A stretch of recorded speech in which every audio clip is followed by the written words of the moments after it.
This comes from Ryan. He wants to know your thoughts on free agency. Anyone that you would have in mind? That is a great question. It's not like a loaded free agency class, right? Like there's not like there could potentially be a LeBron James available, but like, let's be realistic, not necessarily a Detroit Pistons target. The only way that could ever even hypothetically possibly and very unlikely happen is if the Pistons ended up with Bronny. But even then, I feel like it's probably not likely. The big fish in question in terms of free agency signings would be Tobias, right? Like it's clear that they're very linked to him. Everybody's pretty aware of this. Tobias is someone who I've heard has mutual interest. I know James reported the same thing, where there's mutual interest in a return to Detroit. And ideally, again, I know that's kind of been the phrasing, like ideally, this is going to work. Ideally, he's that perfect stretch four that, this team really desperately has missed since Jeremy Grant. And I think the fit is definitely good. It's just a question of, is he worth $40 million, right? And I know some people don't want to pay him that. Some people do want to pay him that. Regardless, this team needs to go out and get somebody. And I think it's very likely that they're going to pursue Tobias. That doesn't mean they're going to sign him necessarily, but I think they're going to pursue him. But I also look at the trade market for who their big splash could be, because I don't necessarily think like the Levine talks are completely dead.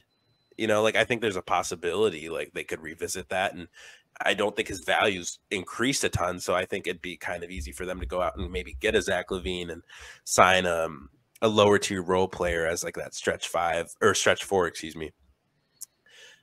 It's just I think it's more likely that the Pistons work the trade market this summer in terms of finding that missing piece than going out and signing somebody. And the only person I can really see them aggressively pursuing that's sort of a bigger name is Tobias Harris.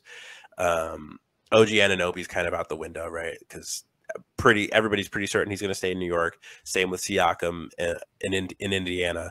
So I would look at like some teams are also probably going to have to make some hard decisions in terms of cap space, because that second apron's hitting. A new CBA comes into effect. Someone like Karl Anthony Towns might become available. Like stuff like that is something I think the Pistons could get involved in. Someone like a Brandon Ingram or a Zion Williamson. Like one of those players. Not saying that they're going to land them, but I think that's what they should probably be looking at. It's so funny the three players that you named. I talked with Corey last week, and Corey's been on the Brandon Ingram trade since like October. He's just like, man, that doesn't work out. Like, he's a free agent in 2025. Right. Pelicans have a shitload of money invested into a core that hasn't won them anything yet. Like, they haven't won a championship. Like, maybe Zion's available. Right. Probably don't want to bring Zion to Detroit. Yeah. Ingram, I think, would just be a bona fide star, but I think the Pelicans would try to, if it came to trade talks, they'd probably want the farm for Brandon Ingram, and I think it would cost a whole lot. The Levine stuff, I think you're spot on. They probably will revisit it, because it seemed like they were really close and he elected for surgery. I mean, that was the report, but we don't really know that to be true for a fact. Mm-hmm. I mentioned a lower tier player last week, and damn near they wanted to cut my head off for it. I mentioned Andrew Wiggins. Oh, okay. Because I thought he's a lower tier guy. Golden State is going to be in cap space hell. I don't think the Pistons are going to try to target older Klay Thompson, but hey, like they never know. They could. Like, stylistically, it makes sense. Right. Get Cade the shooter he needs. I don't know. Right. I think they're going to be more active in the trade market, because they're putting all their eggs in one basket with not only Tobias Harris, but like Miles Bridges as well. And I know some Pistons fans it's a very touchy subject, and I 100% understand it, the off the court stuff. I'm not going to get into that, because I think it's irresponsible to even speak on it, because I don't know anything about it. But as a basketball standpoint, I think he makes sense stylistically. I personally think what you were saying, the trade market, I think, is the better market to go for, because if you look at some of these free agents, man, like this list is just a bunch of like C+, B- players. Like, Yeah. if you, because I had James on last month, and he said that the Pistons want to be like the Houston Rockets last summer. Yeah. And I was just like, well, that's good and like dandy, but it's like, James, like there's not like, the Houston Rocket free agents that they signed. Like there's no Fred VanVleet out there. There's no Dylan Brooks out there. Yeah. Let's say hypothetically they go and get Buddy Hield and Tobias Harris. I feel like maybe that could be similar impact to a Fred VanVleet, Dylan Brooks offseason. Like those are two guys who are going to come in and make a difference day one, and are exactly what they are, and you can rely on them. And I think both stylistically do fit. I know the Pistons had interest in Buddy Hield up until the deadline, and he will be a free agent. We'll see what Philly does with their money, but I feel like the Houston offseason is a little easy to replicate this offseason, just because you're not going and getting like a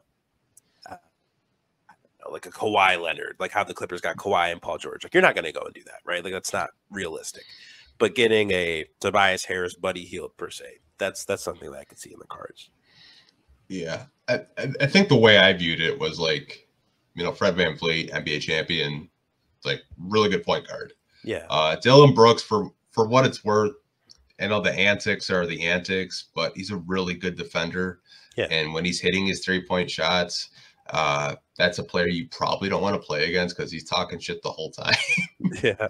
But I mean, like, I just look at free agency and I'm like, if Tobias, goes signs with, I don't know, let's say a reunion in Orlando, because Orlando's going to have a bunch of cap space too. Right. Yeah. Like, you never know. I mean, they had Shams Charania put out their wish list, and like I still have like that graphic, and I keep putting an X. Yeah. They're like Pascal Siakam, nope. Yep.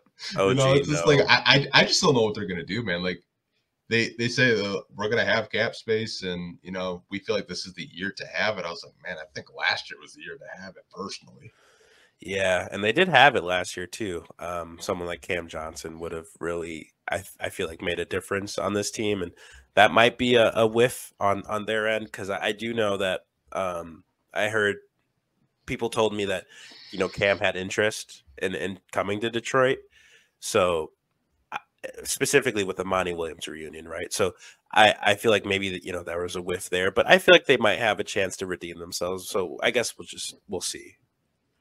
Yeah, I mean, I heard another player basically was going to sign, and I don't want to name the player because the person I talked to is because if I say the player, then people are just going to clip this and like run with it. But okay, it was kind of like a lower tier player, and he was like basically willing to come for less, and like he would have been a great fit on this team. Mm-hmm. But Troy dragged his feet, and he re-signed with another team, and I was just like, man, that sucks. Right. Because nothing against Joe Harris, but he was completely shot. Monte Morris, like I was actually kind of excited about, but he just couldn't get healthy, and that's not his fault. Right.